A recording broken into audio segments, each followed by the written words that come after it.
네, 민주당 소식 하나 살펴보겠습니다. 장경태 민주당 의원의 성추행 관련 논란이 커지고 있습니다. 관련 영상들 모여서 보고 오시겠습니다.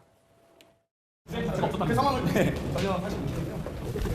일단 고발장 보고 확인해서 강력하게 대응해야죠. 뭐 하시네?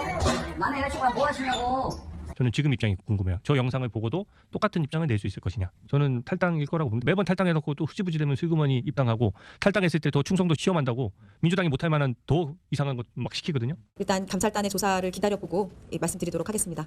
이 문제를 당에서도 굉장히 심각하게 엄중하게 받아들이고 있습니다.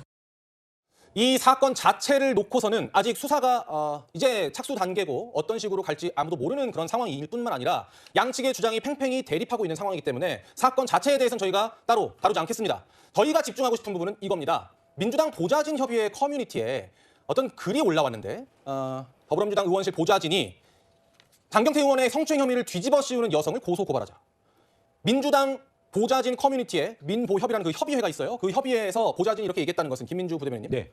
이거는 매우 조직적인 움직임으로 볼 수밖에 없는 거 아닙니까?